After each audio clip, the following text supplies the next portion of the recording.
Hello అండి, అందరికీ నమస్కారం. ముందుగా ఫ్రెష్గా కడిగిన చేప ముక్కల్ని తీసుకొని కొంచెం అల్లం వెల్లుల్లి పేస్ట్, తగినంత ఉప్పు, తగినంత కారం వేసుకొని బాగా మసాలా పట్టించుకోవాలి. తర్వాత నాకు ఈ చేపలో ఆల్రెడీ సొన వచ్చిందండి. నేను సొనను తీసి పక్కన పెట్టుకున్నాను. అంటే చేప గుడ్లు ఇలాగా మొత్తం కారం, ఉప్పు, అల్లం వెల్లుల్లి పేస్ట్ కలుపుకున్న ముక్కల్ని పక్కన పెట్టుకొని నానబెట్టుకోవాలండి చేప ముక్కల్ని. తర్వాత ఒక నిమ్మకాయ సైజు అంతా చింతపండు తీసుకొని నీళ్ళు పోసి శుభ్రంగా కడుక్కొని first time, second time water పోసి నానబెట్టుకొని చింతపండు పులుపు తీసి పక్కన పెట్టుకోవాలండి. తర్వాత స్టవ్ వెలిగించి ఒక బాండీ తీసుకొని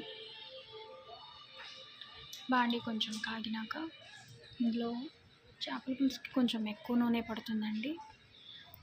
తగినంత నూనె పోసుకొని వేడైనాక జీలకర్ర, ఉల్లిపాయ,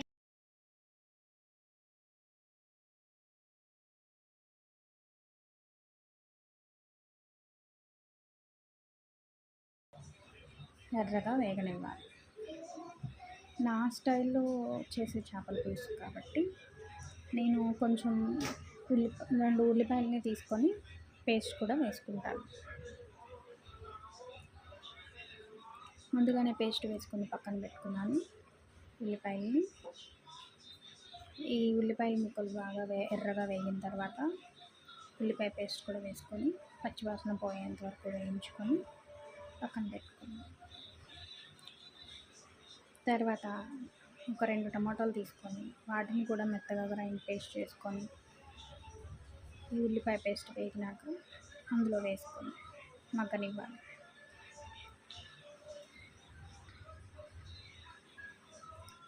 తర్వాత అందులోని కొంచెం ధనియాల పొడి, కొంచెం గరం మసాలా వేసుకొని బాగా కలుపుకొని మసాలా వేగేంత వరకు, టమాటాలు మగ్గేంత వరకు మూత పెట్టి ఒక 5 minutes వేయించుకోవాలి. తర్వాత ఆల్రెడీ మనం ఉప్పు, కారం, అల్లం వెల్లుల్లి పేస్ట్ రాసి పెట్టుకున్న ముక్కలు ఉన్నాయి కదండి, అది ఒక్కొక్కటిగా బాండీలో పెట్టుకోవాలి. తర్వాత కొద్దిగా వాటర్ పోసి గరిటతో తిప్పకుండా క్లాత్ పట్టుకొని మూకుడిని అటు ఇటు తిప్పాలి. తర్వాత ఆల్రెడీ మనం చింతపండు నానబెట్టుకున్నాం కదండి, అది తీసుకొని బాగా పిసికి నీళ్ళు పక్కన పెట్టుకోవాలి.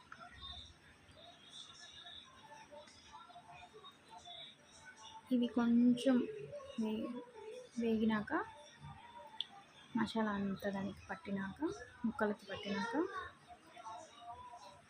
మనం ముందుగానే చింతపండు నీళ్ళు తీసుకున్నాం కదండి, అది కూడా పోసుకొని బాగా మరగనివ్వాలి.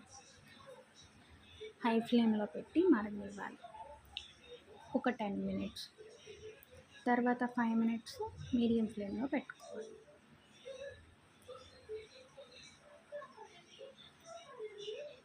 ఇంకా మీగడ కడుతుంది అని మనకి తెలిసినప్పుడు, ఆయిల్ పైకి తేలుతున్నప్పుడు సిమ్లో పెట్టుకొని కొత్తిమీర చల్లుకొని దించేసుకోవాలి. నా స్టైల్లో చేసే చేపల పులుసు రెడీ.